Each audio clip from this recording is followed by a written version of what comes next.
Welcome to the second half of 3.2. So in this section, we're going to be solving quadratic equations still, but they're going to be nested inside of an applications or a word problem. So everything we're going to do is a word problem involving quadratics. All right, so I think I have about 7 of them, trying to vary it a little bit. So here we go. So number 1 says the width of a rectangle is 2 meters less than 1/4 of the length, and the area is 96 meters squared. So usually when I'm reading a word problem, honestly, I might read it like 5 to 10 times before I really understand what's going on, okay?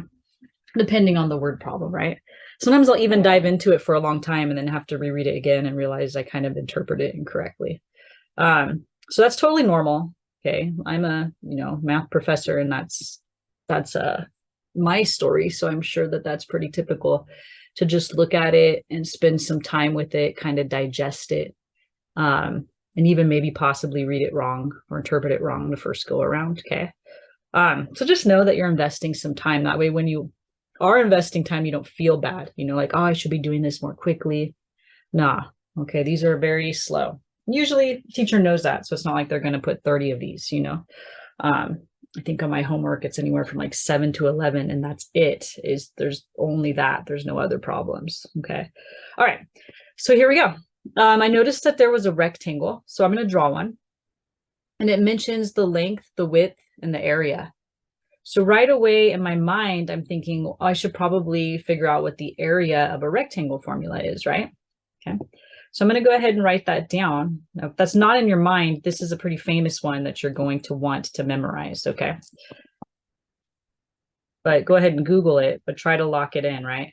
Okay, so there's area equals base times height, but because of the language that they're using on this one, I'm going to go ahead and do length times width, okay? All right. Okay, so that's the formula. Now we want to start finding these pieces if we know any of them, right? So it looks like we do have the area. The area is 96. So at least we know that we're going to be putting a 96 in for the A. Now we're missing the length and the width. So let's go ahead and read again, see if we can figure out, what is this side, the length going to be? And then what is this side, the width going to be?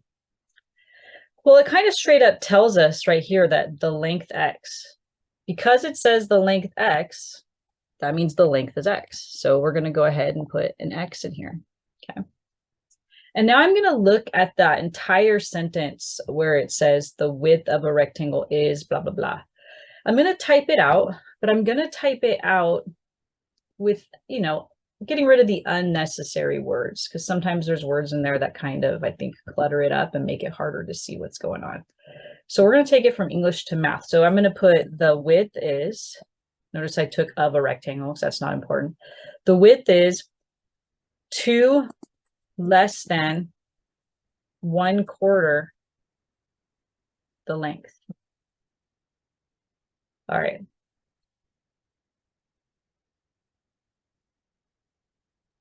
Okay, so let's kind of digest this. So the word is in math, this is always going to be equals, or not always, but most of the time. So the width is, so in other words, W equals. Now, when you see the word less, the words less than, we have to know to switch the order on that. I'm just going to re-give an example and I'll erase it in a second, okay? Back in chapter 1, I believe it was, where I said, okay, let's figure out why do we reverse the order when we see the words less than, okay? So less than is going to mean subtract, more than is going to mean add, but we need to remember to switch the order. So here's my example to show why we switch the order. I gave us an example earlier. So don't think too much, okay? What number is 2 less than 5? And most people answer 3, and that's correct. And you have to think, did we just go 2 minus sign and then 5? We did not. That would be -3, right? So what I'm saying is when you see the words less than, these need to flip-flop order, and it needs to go 5 minus 2. And that's how you're going to get the 3, okay? So that's what we're going to do. We see the words less than, and we are, and we are going, oh, that's why. And we are going to delete it out. Sorry, switch the order. Okay, so here are the words less than. So we're going to take the 2 and the 1/4 of the length, and we're going to flip-flop the order. So I'm going to start with the 1/4 of the length. Now 1/4 is a fourth, right? Just like a quarter is a fourth of a dollar, right? Okay, 1/4 of the length. Well, we already know the length is x, so 1/4 x.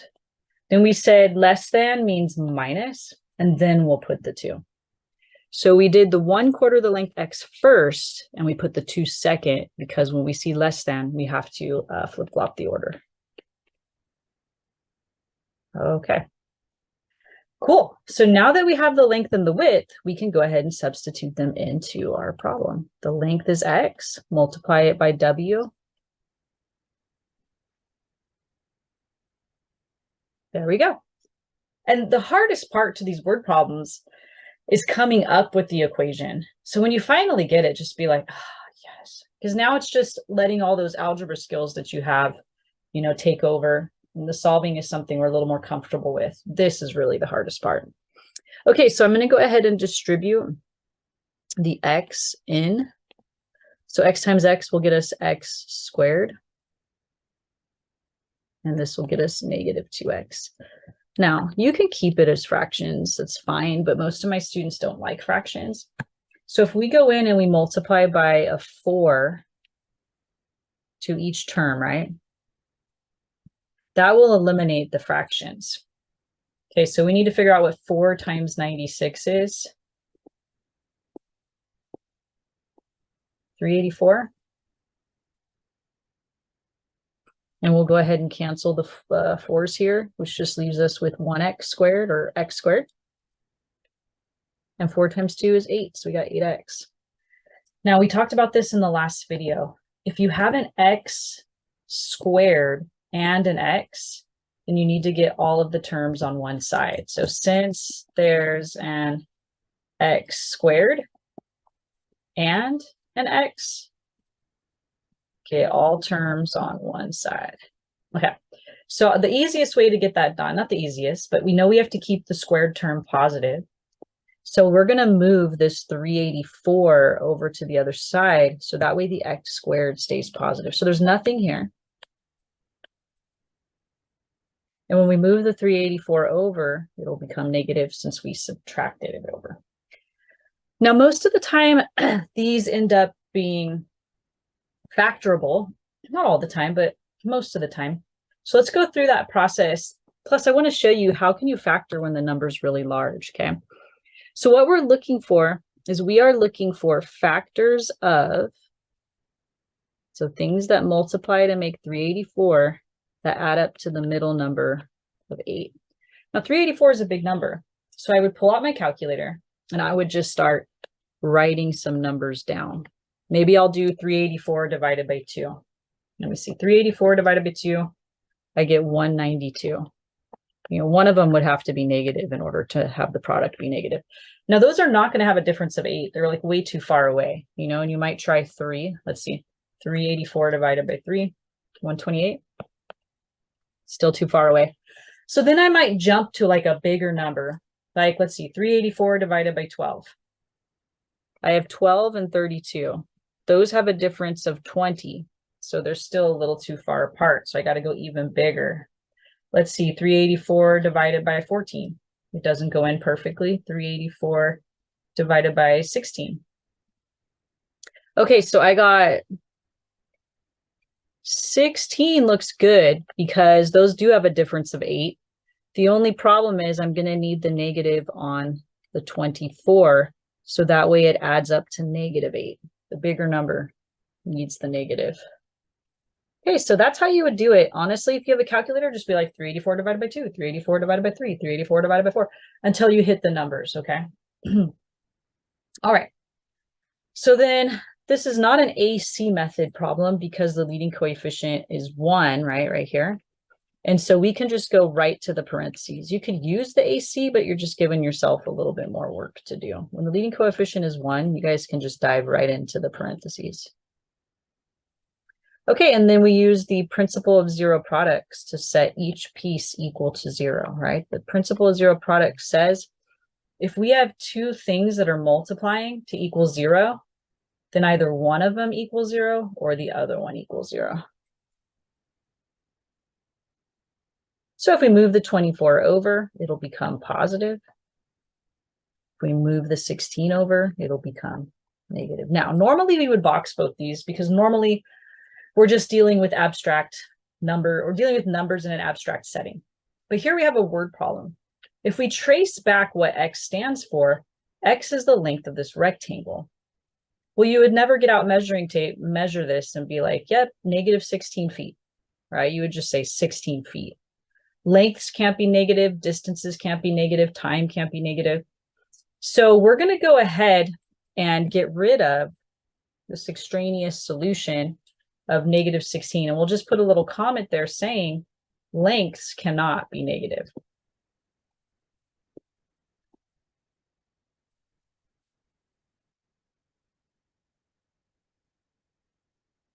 All right.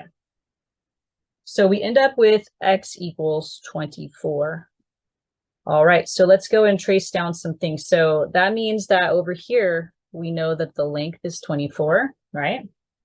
And if we come in here and we try to compute the width, let's put the 24 in for the X. So if we multiply straight across, this will get us 24 over 4, which 24 divided by 4 is 6, and 6 take away 2 is 4. Okay, so let's go ahead and answer the question. Oh, which by the way, it doesn't even have proper directions. And most of these don't, I noticed. I'm thinking, where did these questions come from? Okay, what we need to find, you guys, is the dimension. So I'm going to type that in here. Okay, find the dimensions. Oops, try to type it in there. Okay, find the dimensions. So maybe it's on the same level. There we go. Okay, so we're going to find the dimensions, or we already found the dimensions, right? We know that the length is going to be 24 meters. And we know that the width is going to be 4 meters. So now I always like to, when I get done, go in and check whatever it is that I'm doing, okay? So let's go in and see if this looks correct. So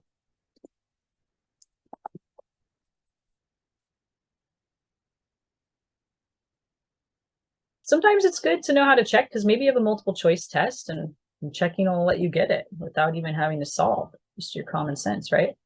Okay, so we have a rectangle, and what we just found out was that the length was 24 and that the width was 4, right? Meters. Now remember that area is length times width. So if we put in 24 times 4, let's see what we get.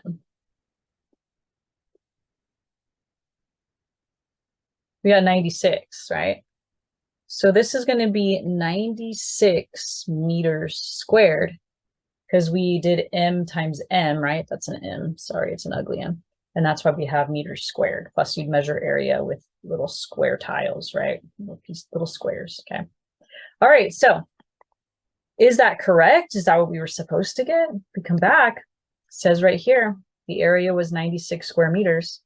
That's what we got. This totally checks out. All right. Example 2. All right, guys. The 3 sides of a right triangle are represented by 3 consecutive integers. What are the integers?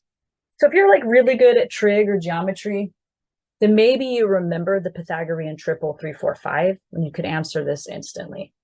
3, 4, and 5, those are consecutive integers, and they will satisfy the Pythagorean theorem. Those are side lengths for a right triangle. Okay. All right, so kind of already know the answer if you know your geometry or your trig really well. Okay, but let's go through this the way this was intended. We're practicing solving quadratics, so let's do this the way that they want us to do it. Okay, so The three sides of a right triangle, so this is a 90-degree angle right here, okay, are represented by three consecutive integers. What are the integers? Okay, so the way that we represent three consecutive integers is you let one of them be x, and then the next one is going to be one number away. So it's going to be x plus 1. And the next one's going to be two numbers away. So it's going to be x plus 2. Consecutive means one right after the other. So for example, let's say that x was 5. Then x plus 1 would be 5 plus 1, which would be 6. And x plus 2 would be 5 plus 2, which would be 7. See how this generated consecutive integers 5, 6, 7? So this works. There's other ways to do it too, like maybe letting the middle one be x and then going x minus 1. Oh, sorry, that didn't work. And then x plus 1, but this is the usual, so I'll go with the usual. All right, what are the integers? Okay, so they don't really give you, like last time they mentioned area, and so it's like, okay, we knew right away, probably we should look at the area formula. This one doesn't really give us a formula. It just expects that you know that if you're given side lengths in a right triangle, you're probably using the Pythagorean theorem. So I'm going to type that out here just so that we know. If you're given side lengths, that's important, not angles. Okay.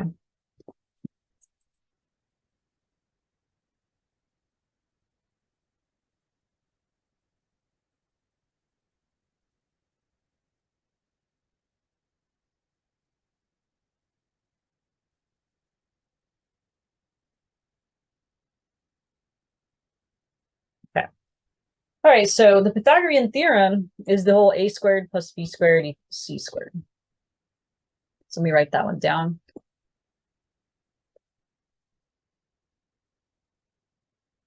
That doesn't really matter who A and B are. They do have to be the legs of the triangle, but it does matter who C is. C has to be the longest side, the hypotenuse. C has to be the side across from the 90-degree angle. That will always be C. So if we were going to substitute into this formula, maybe we could say that A is x. We could say B is x plus 1. Those could be flip-flop because addition is commutative, so it doesn't really matter there. But just make sure that x plus 2 is your C. Okay? All right, so we're going to go ahead and do a lot of foiling. Okay, so we got our x squared. Then we have to do x plus 1 times x plus 1. And we have to do x plus 2 times another x plus 2. Okay, so let's FOIL this out, see what we get.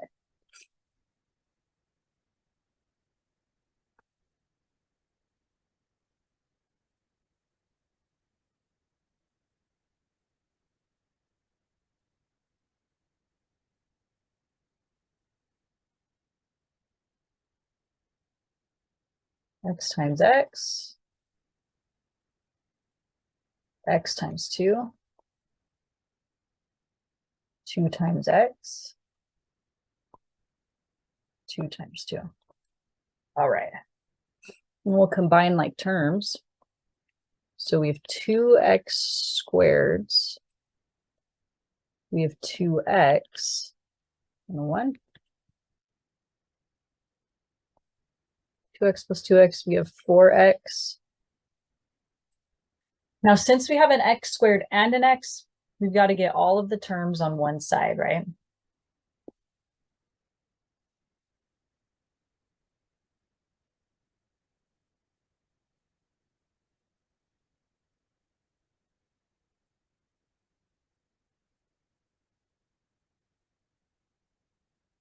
All right, so we want to make sure that we keep the x squared term positive.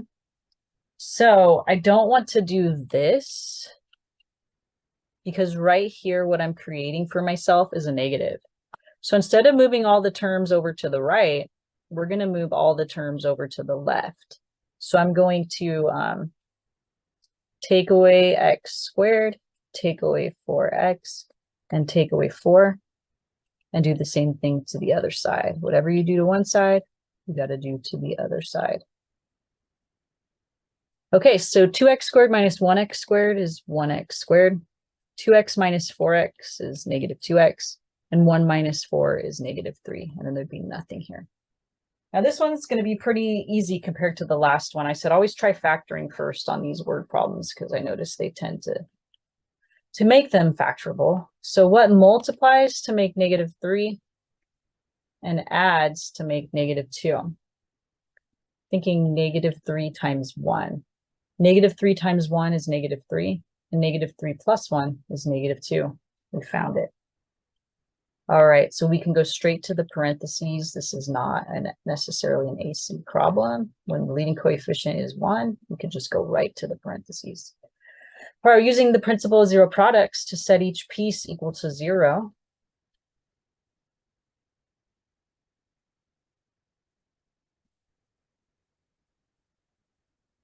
All right, one of these is bogus. Again, it just so happens to be the negative, because you can't have -1 as the side length of a triangle, right? So just to be repetitive purposely so. Just I told you guys I'm a slow learner and I need that kind of repetition myself, okay? All right, so we can't have negative x. All right, so x equals 3. It's going to go in for all of our x's, right? So then this would be 3 plus 1, which means it'd be 4. And this one would be 3 plus 2, which means it would be 5. So we have all of the lengths. Now, they didn't tell us what we're measuring with.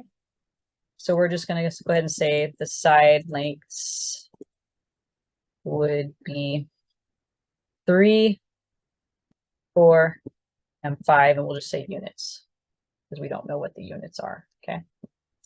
All right, box this. Okay, did I box it last time? I did, okay. All right. Good old Pythagorean theorem, whenever you have the side lengths of a right triangle. All right, we're back to a rectangular box. The width of a rectangular box is 7 inches. The height is half of the length. Oh, it's a box this time. Do I have boxes on here? No, but I'll try to draw one. Let's see here.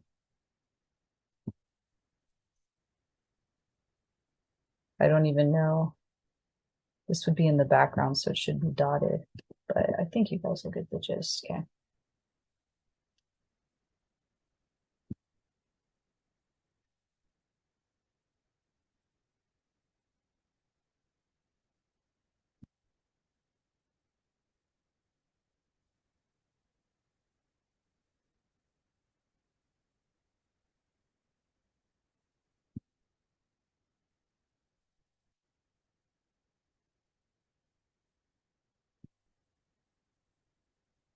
This should totally be dashed. I have no perspective on this, but hopefully you guys can see. All right, I'm limited by what exists on this program here. All right, so let's go through here. We're going to have a length, a width, and a height, right?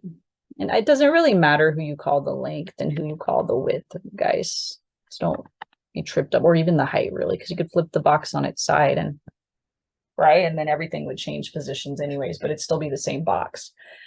All right, so the width of a rectangular box is 7 inches. Done. Cool. Love it when they just straight up give me one. The height is half the length x. Look, they're telling us again, just like on the last one, or example 1, that the length is x. Cool. All right, and then this one I probably won't type out because it's pretty short. I think we can see it. The height is, so h equals half the length. So h equals 1/2 the length when the length is x.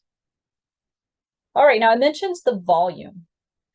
So we're going to need the volume of a box or the volume of a rectangular prism is the technical language. I'm going to say the technical language because you need to know how to Google stuff, you know, and so we do need to know the verbiage. Okay, so this is the volume of a rectangular prism, put in parentheses, box.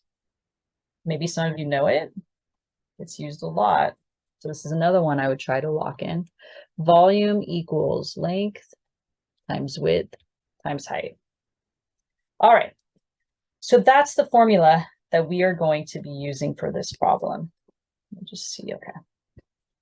All right, so did they give us something? Sure, they said the volume is 4046 or 4046. So I'm going to substitute that in where the V is. The length we have is X, W is 7, and the height is 1/2 X. Okay, so when we multiply, we basically are just putting a 1 underneath the 7. So 7 times 1 is 7, and 1 times 2 is 2. So 7/2. Also, this x has to get multiplied by that x, so there will be an x squared.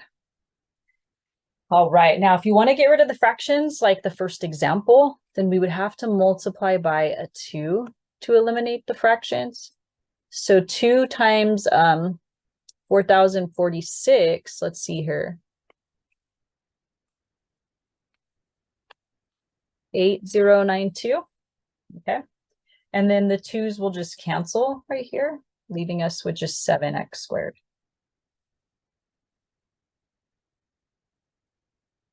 All right, let me just make sure I'm copying everything correctly. Yeah, looks good. All right, now to get rid of the 7, remember, isolate the whatever's being squared first before you square root both sides. So then it's going to be x squared equals 8092 divided by 7. Oops. Let's see here. 8092 divided by 7. Okay, 156. And we're just going to go ahead to get rid of the squared. We're going to square root. But we have to remember our plus or minus, right? Okay, so we had a square root 1156. So let's see. Square root. Answer. 34. Cool. Now, again, X stands for how long this side of the box is. So it can't be negative. So the only answer is going to be X equals 34. For the same reason, lengths cannot be negative, right?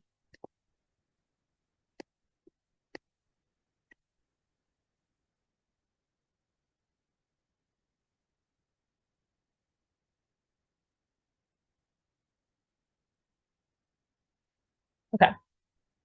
All right, so if we take the X equals 34 and we substitute it in,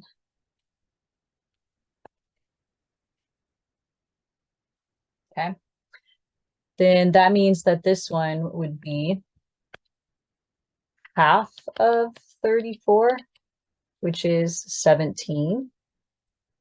Okay, so we have our answer as for what are the dimensions. Again, it didn't give us directions, did it? So let me put in here, find the dimensions.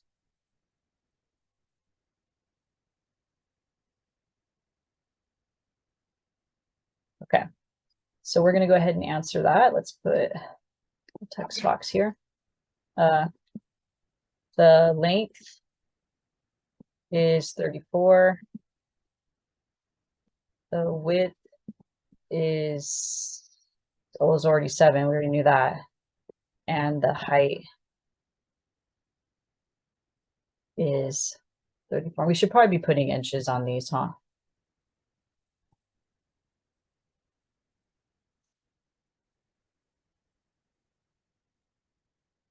There we go. Let's box it.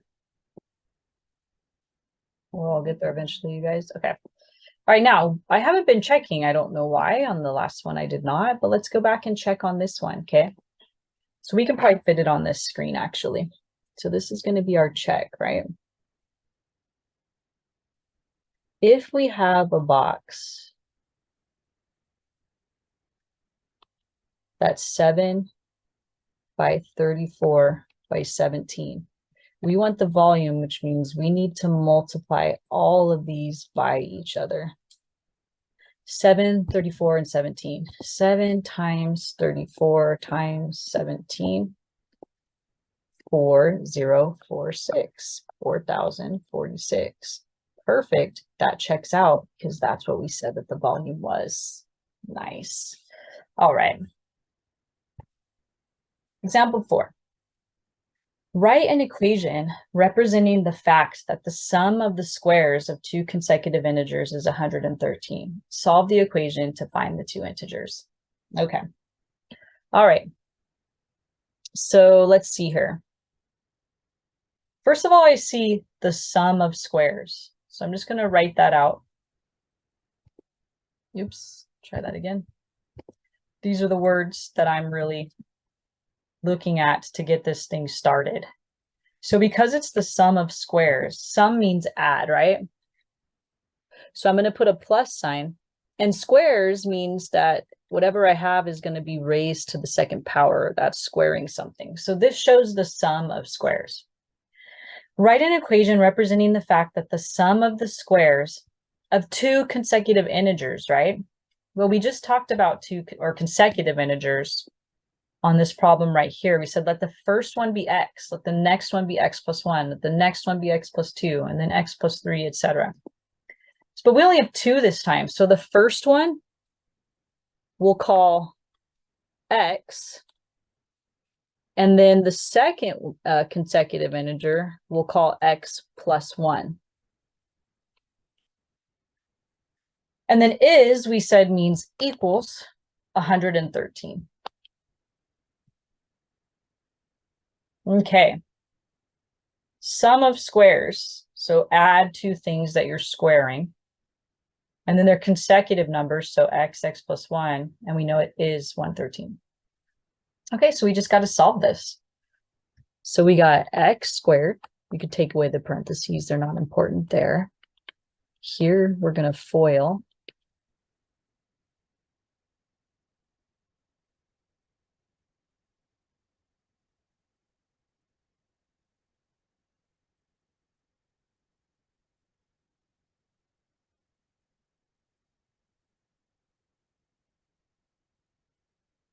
Right, x squared plus x squared is 2x squared.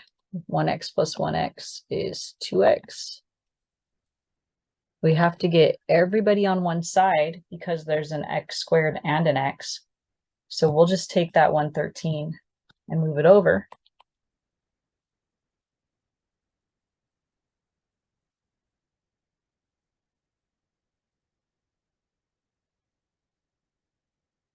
Now, when I see an equation like this, I think everything's even. So that means 2 would divide into everything. So why don't we divide everything by 2 to make our numbers smaller, okay?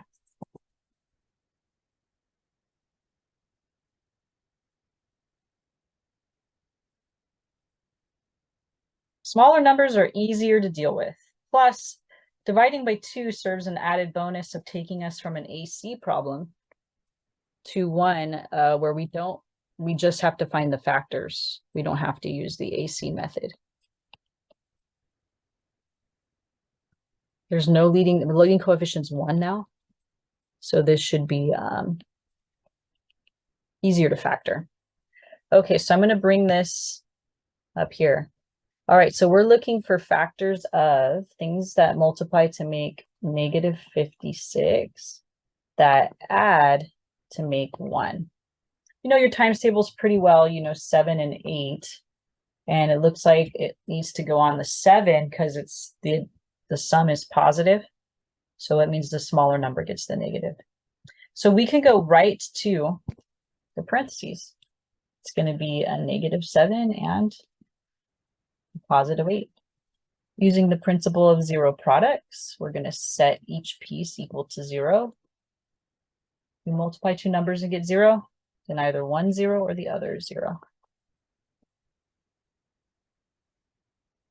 Now, we've been tossing out negatives in many of these because we had lengths. But here there's no mention that anything about these being lengths, which means both solutions are keepers. We're going to keep both solutions. There's no lengths, there's no distances, there's no time. Okay.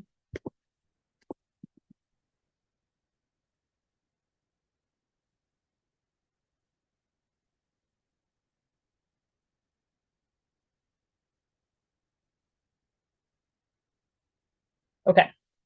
All right, so that means we're going to have two solutions, okay? We're going to have one case where x equals 7. So then x plus 1 would be 7 plus 1, which would be 8. So that's going to be one case. The next case is going to be when x equals -8. So x plus 1 is going to be -8 plus 1. So it's going to be -7. Okay. So I'm plugging them into x and x plus 1 because that's the first number and the second number, right? X and x plus 1. So these are going to be our solutions. So let's type this out and then we'll check it so it makes more sense, okay? The two integers can be either 7 and 8 or -7 and -8. Let's box it and then we'll go and we'll check it, okay?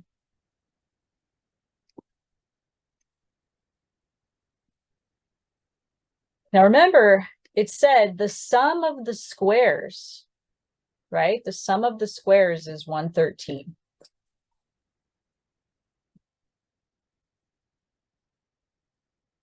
So we're going to check. Should probably.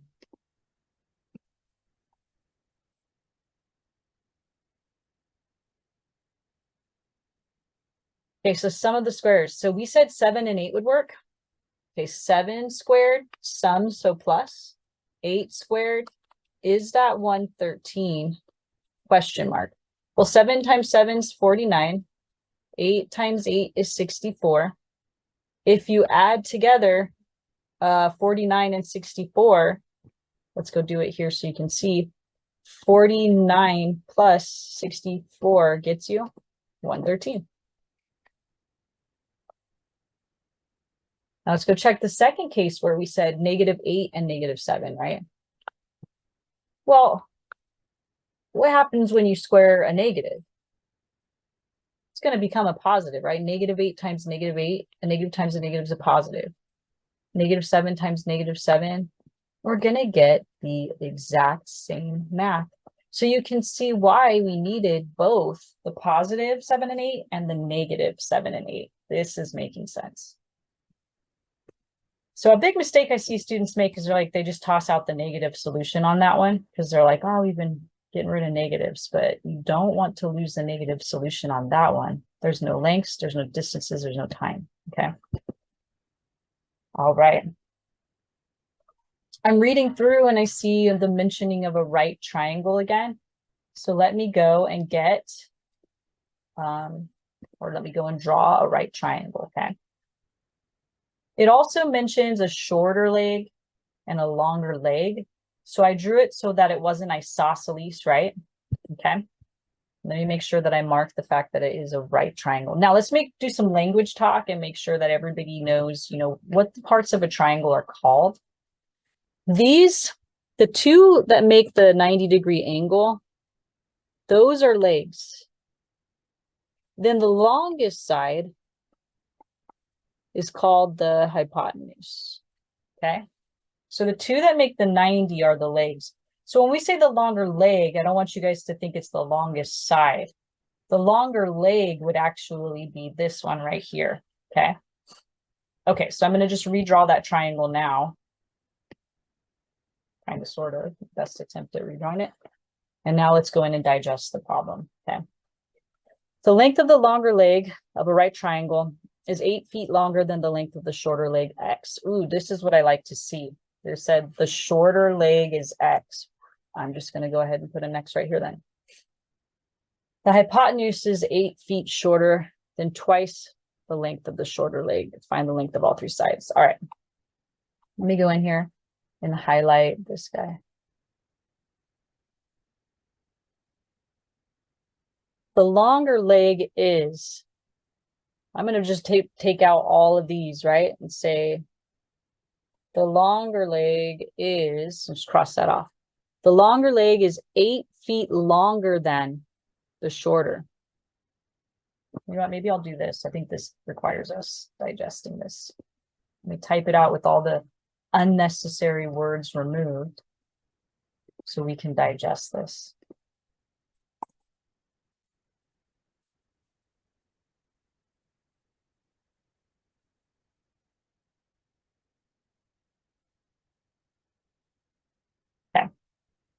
All right, let's digest that. The longer leg is, okay. So the longer leg is 8 longer than. This is going to mean addition, right? Longer than. So I'm going to put a plus sign. And just like with the less than, we had to switch the order. We're going to switch the order again because this is like a more than, right? We're going to switch the order. Now, it's not super necessary because we're adding and addition's commutative, but I want you to get in the habit of switching the order so that when it is a shorter than or a less than, you know to switch the order. So just, we'll always switch it so that we're in that habit. Now the shorter leg, they already told us that the shorter leg is X. So then this is going to be X right here. So we took the 8, we put it over here. We took the shorter leg and we put it over here. That's us reversing the order. Okay. So the longer leg equals X plus 8.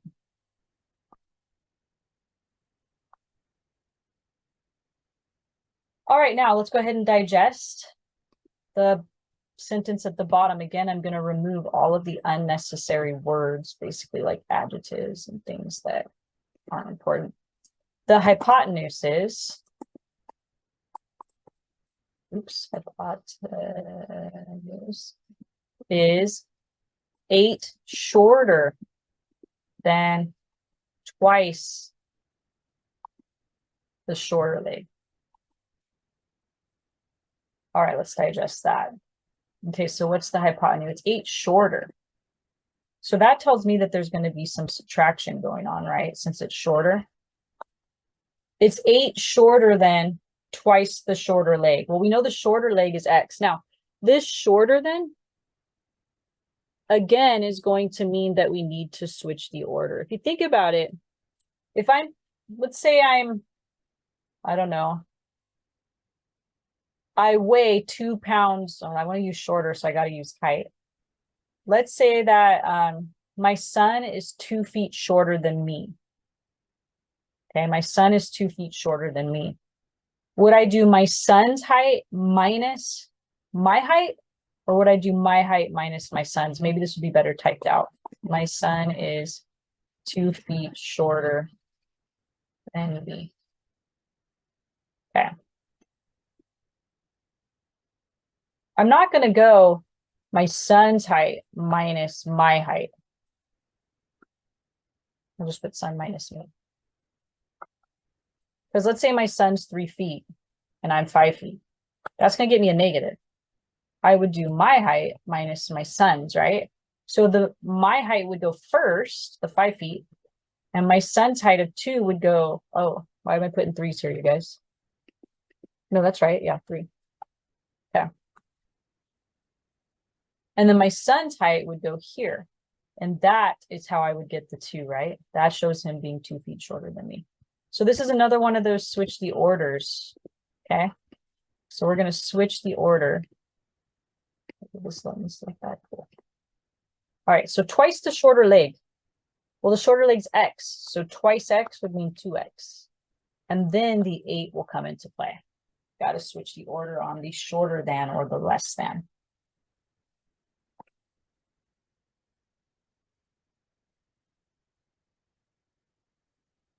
Whew.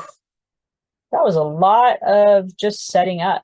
I think from here you guys know what to use because we are looking at the lengths of the sides of a right triangle. Earlier we said that whenever you are given the side lengths of a right triangle, you use, I'm pausing to see if you'll remember.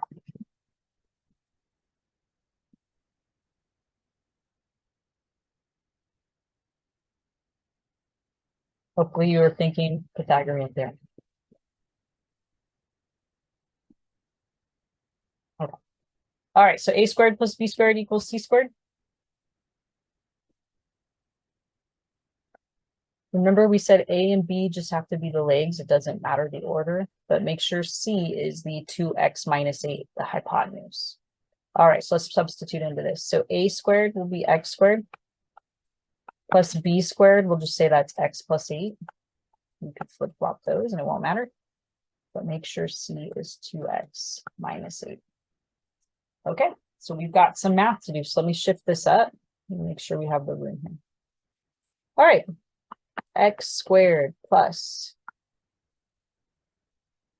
x plus 8 times another x plus 8. 2x minus 8 times another 2x minus 8.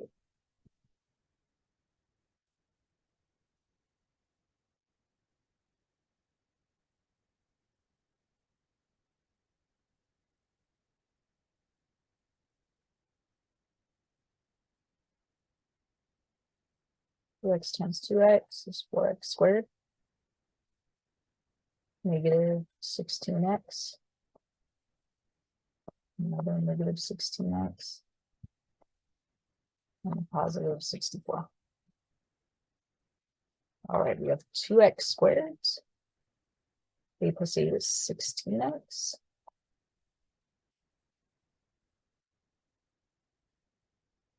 Negative 16 and negative 16, negative 32. Okay, we want to keep the squared term positive. So we're going to move the 2x squared over to the right-hand side so we keep it positive, which means all of this is going to get moved over to the other side. So that's going to get us 0 on the left-hand side. Nothing will be left. 4x squared minus 2x squared is 2x squared. Negative 32 and negative 16 are negative 48. And then these cancel. Okay, so this is a little bit different. It's not a trinomial, so we are not going to be doing factoring with the x, right? This is just going to be factoring out the GCF, okay?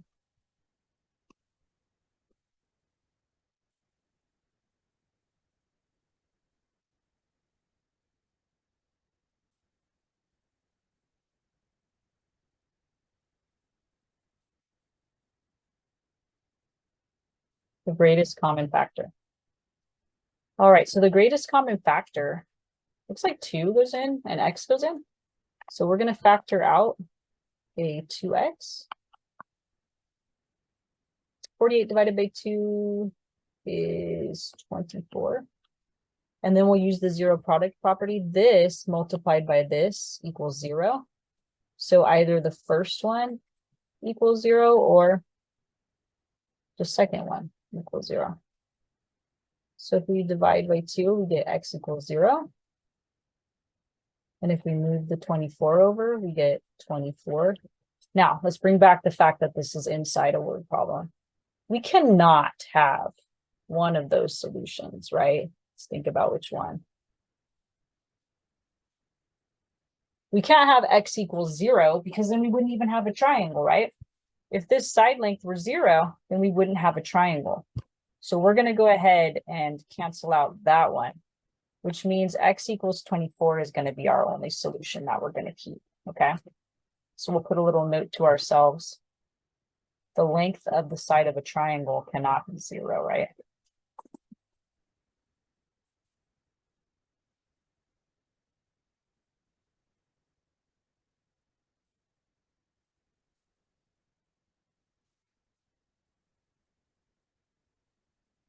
Okay.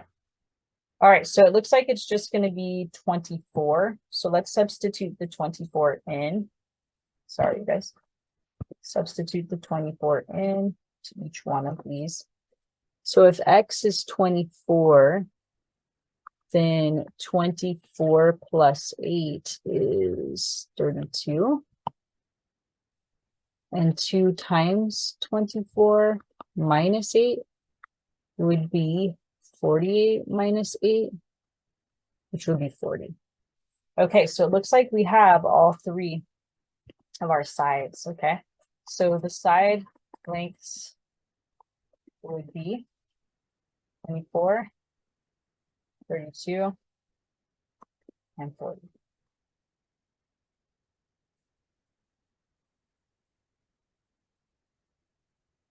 Cool.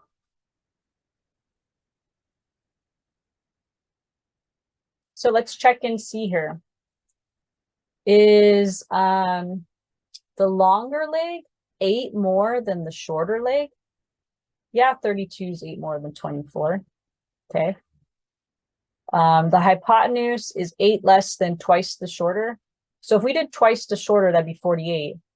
And 48 minus 8 does get us 40. And then you could do the Pythagorean just to make sure it works. If you were looking at ways to check this, right?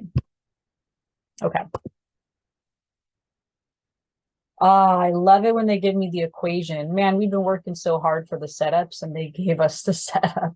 So it's just a matter of figuring out where we're going to plug this 2007 into, right? Oh, thank goodness. Let's read this carefully and then we'll determine what we should be substituting in where. The average weekly earnings E in dollars for a group of workers can be approximated by this equation, where X represents the number of years since 2004. So we know that E is going to be earnings in dollars, and we know that X is going to be the number of years since 2004. So we want to know what the average weekly earnings are in 2007. So it looks like we will be substituting this not in for the earnings E, but in for the X, since that represents the years. Now we have to remember that X represents the years since 2004, right? Okay, so how many years since 2004 is 2007 is the question we have to answer, right? And hopefully you can sense that that means that we would be using subtraction, right? Okay, so 2007 take away 2004. Well, it's been 3 years. Okay. All right, so that's what we're going to substitute in for the X, all X's, right? So E equals 0.0123 squared plus 7.8 times 3. And this is meant to be a calculator problem, guys. So let's go put this into our calculator.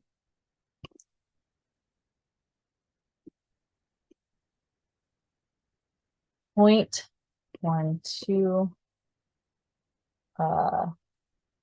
parentheses 3 squared, and then right arrow, oops, 7. I forgot a plus sign, didn't I? Until I don't use this calculator very often. And then plus, I love this calculator, I just don't. I usually have like some other random calculator on my phone. Okay, that is hideous. Let me just make sure I typed it in right. Yes, I did. All right, so I'm going to hit the S to D button. All right, it's money. That's not too bad. Then 579 point, I already forgot, 48. Cool. So that would be the average weekly earnings back or in 2007. Sounds about right for a job. Okay. 6. Oops. The average weekly earnings, so same problem. In what year did the average weekly earnings reach 638? So this time they are giving us the dollars. So that means that we're going to put the 638 in here. We're not going to put it in for the X, since X is the year, right?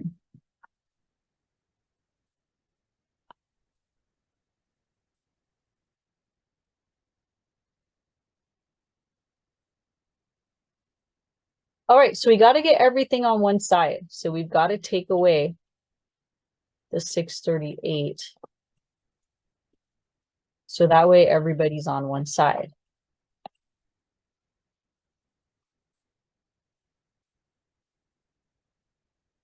Now there are so many ways to solve this, right? Okay, so 638.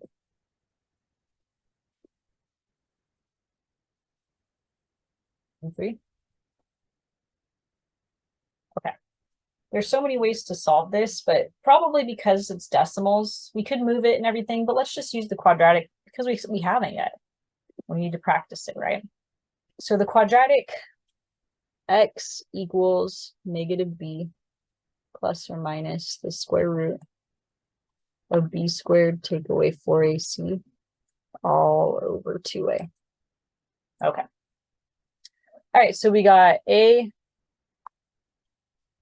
would be 0.12. B would be 7.8.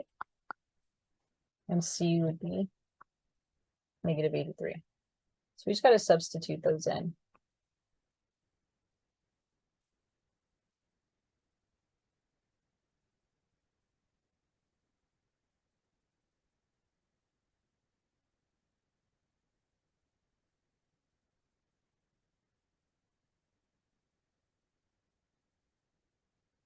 All over. Make sure you know that that goes over the entire thing. So a lot of students only put it under the root and they end up missing it when they plug it in the calculator. All right, so I'm going to pick up over here.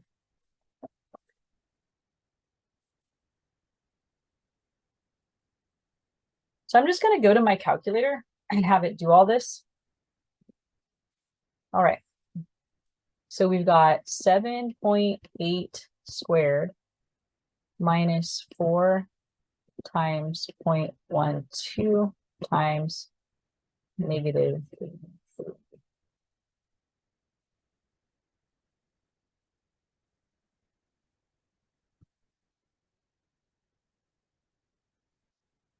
Actually, I'm missing the 0.12, aren't I? Let me try this again, you guys.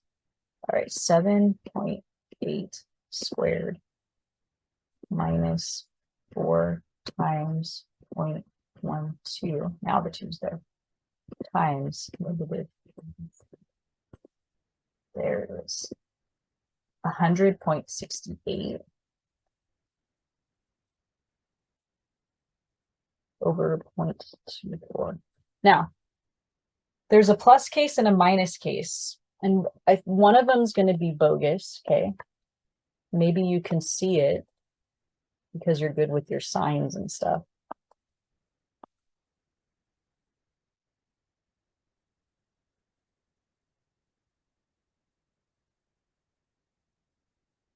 So let me do the minus case. So this one is going to end up being the bogus one because the numerator will be negative. Because if you have a negative and you take more away, it's still going to be negative. And a negative divided by a positive is negative. Okay. We're not going to go back in time. Okay. That would be before 2004. And we want to know the number of years since 2004. So this one right here will end up being the one that we're going to keep. Now we can go to our calculator. Oh, I closed it out. Let me go pick it back up again, you guys. All right. Where is that one? There it is.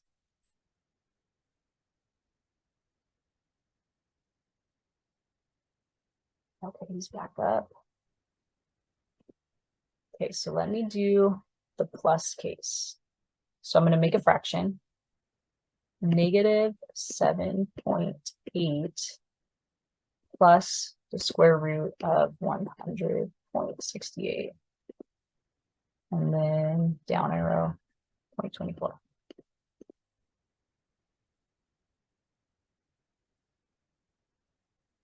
Didn't tell me where to round, so I'm just going to do 9.3, you guys. 9.3.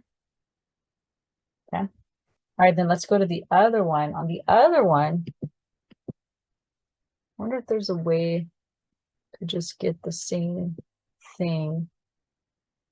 I haven't messed around with this calculator enough. So I want to just go in there and change that to a minus, but is it? Nope. Okay. So I'm just going to type it again, I guess. All right, negative 7.8 minus this time.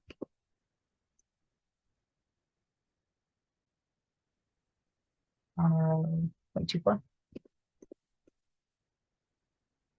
Negative 74. So as soon as you see that it's like negative 74, you're like, okay, we can't go back in time. Time can't be negative, right?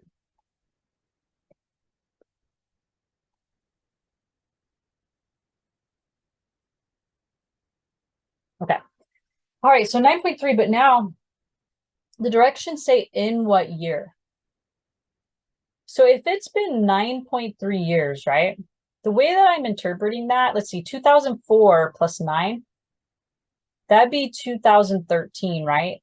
And the 0.3 is just going to put us part way into 2013, like maybe, I don't know, like 4 months in. So April, maybe. Okay. So this isn't a case where I would round up, even if it was like a 5 or a 6.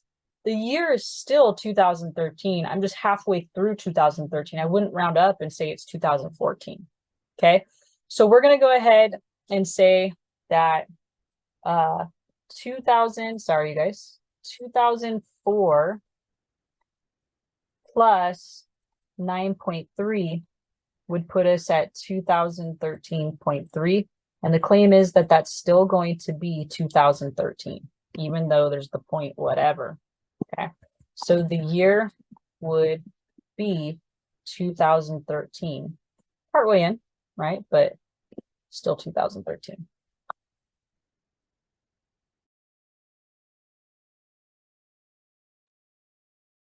So our last problem that we're going to do has to deal with vertical projectile motion.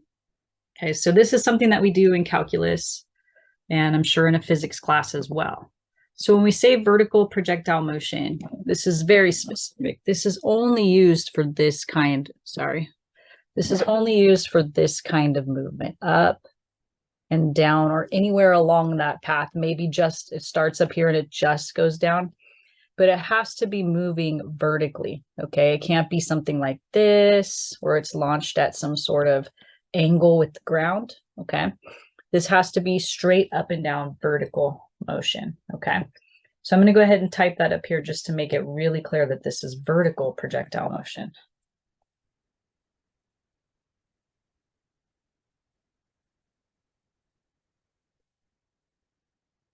Okay. So let's look at this formula.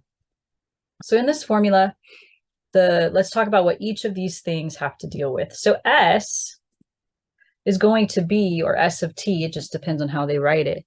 That's going to be the position at time t. So the position at t seconds.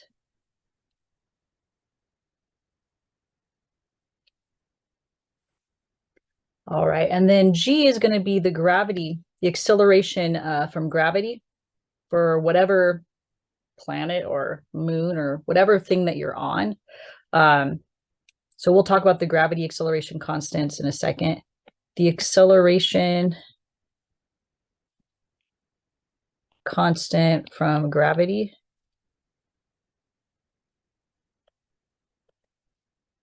So they're up here. If you're dealing with feet, then you're going to use 32. If you're dealing with meters, then you're going to use 9.8. So you do have to read and go, okay, what are we measuring with? And then you'll pick the gravity constant, the acceleration constant. Mars will have a different one. The moon will have a different one. If there is a problem where you're on something else besides Earth, you know, then it will state in there like, oh, by the way, the moon's acceleration or Mars's acceleration due to gravity is, you know, this, okay? All right. Then the next constant that we see is t. That's just going to be time in seconds. Has to be in seconds because we're looking at our acceleration constant in terms of seconds, and we have to keep our units, you know, matching. All right, now V naught and S naught, or V sub 0 and S sub 0, the subscript of 0 is the time. So we know that time is 0. So this is what we would call the initial velocity. In parentheses, I'll make sure that you understand that t is 0. If I say find v2, then I'm saying find the velocity at time 2. So I could subscript it with whatever I want. So this S naught is going to be the initial position, or the initial height would probably be the best way to think of it in this particular setting, because we're only moving up and down. So all the S's can be thought of as height. Okay. All right. So this is going to be the starting position. All right. So now that we know what each one of these variables stands for, or we're going to go ahead and look at a problem. Okay. An arrow is shot from a height of 6 feet straight upward. That's the key word, straight upward, or keywords. That's going to tell you that you're allowed to use this particular equation. Okay, so that's my first comment. We can see that it's being shot straight up. So since it's shot straight upward, we can use formula on the previous slide. Now, this is a formula you just will have memorized from your Calculus 1 class. Such a big deal. Let's see if I can make that just one. There we go. All right, so I'm going to go ahead and write it down. The formula from the previous slide. So it was S equals negative 1/2 G T squared plus E naught T plus S naught. Okay. So now we have to read and we have to look for, what is our acceleration constant due to gravity? What's our initial velocity? And what's our initial height? Those are the things you're going to be substituting in every time. Well, maybe some other things too, but on this particular problem. An arrow is shot from a height of 6 feet. That's going to be our initial position. You want to imagine if this is the time axis and this is the height or the position. So S, the height, right? Maybe I could write height a little bit neater so another human can read that. Hold on.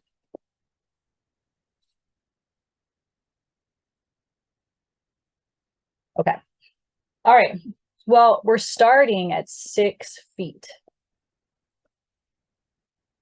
So that sounds like our initial height or our initial position. So that's going to go in for S naught.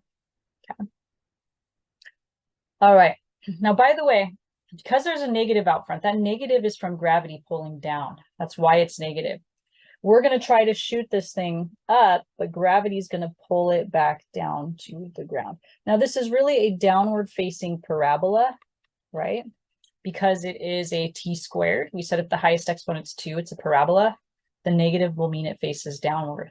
Now, part of the parabola is this part that's dashed and this part that's dashed aren't part of our story. When time is 0, we're starting at 6 feet. We're going to launch it. It's going to reach its maximum height, and gravity is going to pull it back down to the ground, and it won't go below the ground here. Okay. Now, I remember the teacher never said this to me, but I probably should have thought of it. I thought this was the path that it's taking. It's not. The path that it would be taking, would be this. That's it. Okay, but what we've done is we've stretched that out over time. Okay, so I don't know when it's going to reach its maximum height, but let's say at 1 second, it's here, and then at 2 seconds, let's say it's here, 3 seconds here, 4 seconds here, whatever, and then it hits the ground. So we stretched it out over time. It is not the path that the projectile, what is it, an arrow in this case, is taking. What a silly word problem, huh? Somebody's shooting an arrow straight upwards. That's never a good idea. So this is probably pretty contrived, but I mean, it's going to help us get comfortable with this situation. Okay, so it's shot straight upward with an initial speed. Okay, so this is going to be our V naught, our velocity. Let's talk about velocity for a second. Okay. The difference between speed and velocity is that speed is always positive. Velocity can be positive or negative, depending on the direction that you're traveling. So if you're shooting the arrow upwards with the speed of 20, then your velocity will be a positive 20. If you had shot the arrow downward with a speed of 20, then it would be negative 20 for the velocity. So the velocity is more informative than the speed. The velocity not only tells us how fast the particle is going, or in this case, the arrow, but it also tells us the direction that the arrow is traveling. You'll have to agree what the positive direction is. That's often arbitrary, but maybe you could say, I'm deciding that positive is this way, whatever. Okay, you have to read the directions carefully, but let's say that you were going, positive 20 down Main Street, and this is what you said is positive.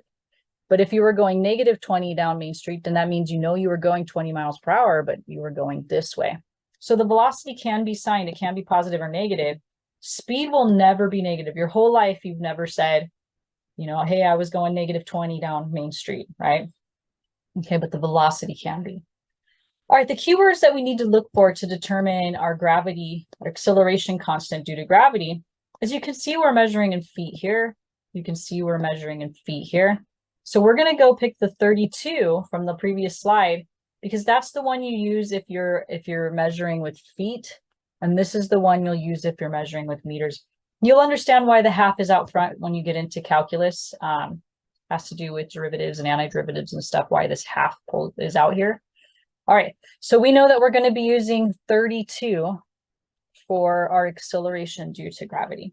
So now we just have to substitute all of these in. Now directions say write a model. Well, that's what we're doing. We're going to write an equation that's going to model the arrow's height at any given time.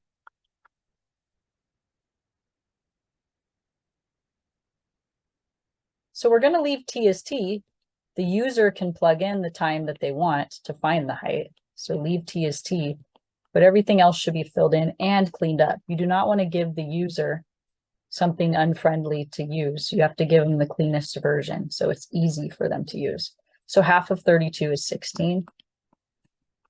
This is a model that will help us find the height at any given time. So I'm guessing, I'm just going to copy it because I'm guessing we're going to need it for part B. Let's see. How long will it take the arrow to land? Now, they've kind of hidden a number in here. What you have to notice, if we go back to this slide, is that when the arrow has landed, its height is 0, right? It's on the ground, so its height is 0. So I'm going to write that in. When the arrow has landed, its height or position is 0, since it's on the ground.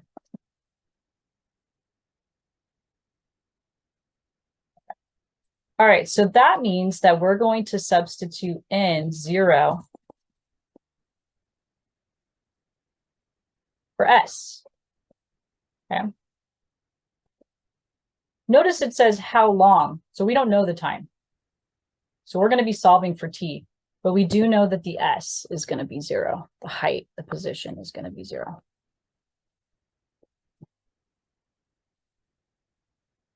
Now there are so many ways to solve this. My head's kind of spinning. But one thing I'm noticing is that everything is even. So I'm going to go ahead and just divide. I'm actually going to divide by a -2 because I don't want this front term to be negative. So if I divide by a negative, it'll change its sign. Now it'll be a positive 8t squared, a negative 10t, and a negative 3. All right, so the numbers that we're dealing with are slightly smaller, right? Which is good.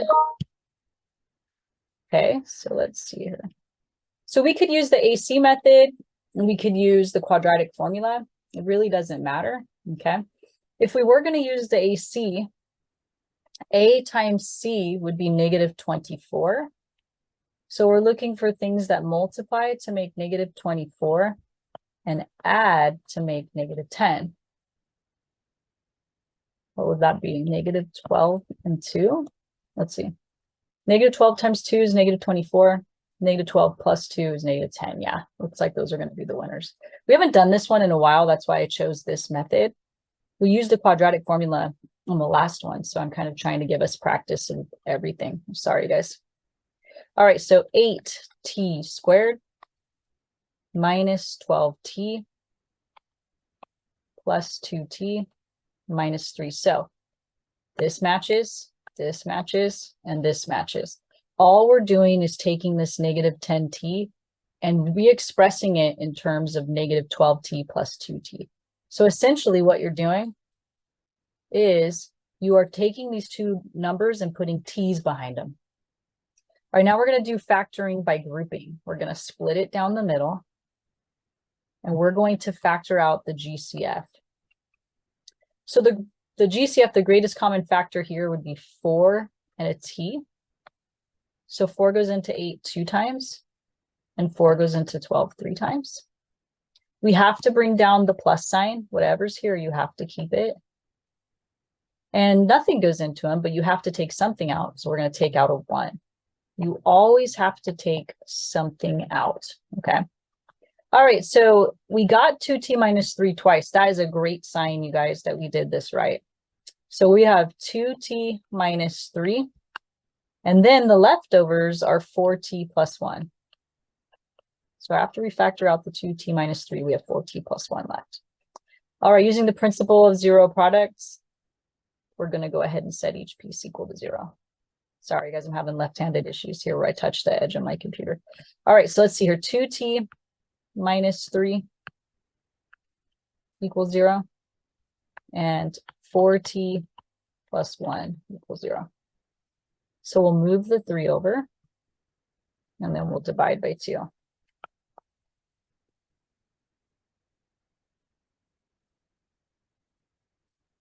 We'll move the 1 over, so it's negative, and we'll divide by 4.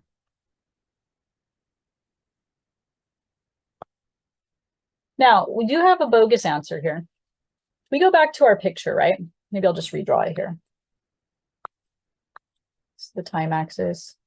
This is the height axis. We started at 6. Now, what's happening is we're solving for the zeros, the x-intercepts. The reason why we got 2 is because technically the parabola does hit the ground twice, right? Apparently it's going to hit the ground at negative 1/4 of a second and at 3/2, the parabola will, right?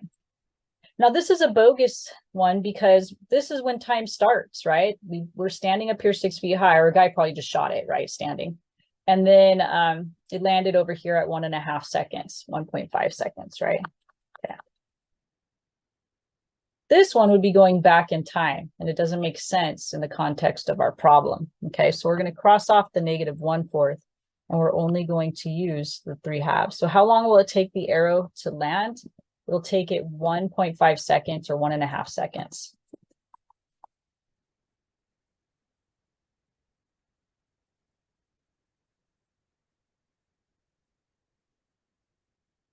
So you're going to have to know to toss out that bogus solution. But we already talked about this all throughout this section. No negative time. Okay. There we go. Great. So that was it for the applications. Now, hopefully this helps you in some way to get a little bit better at word problems. I'm not expecting 100% mastery after this, but the more we do, the better you're going to get. All right. Thanks for joining me, you guys. Take care.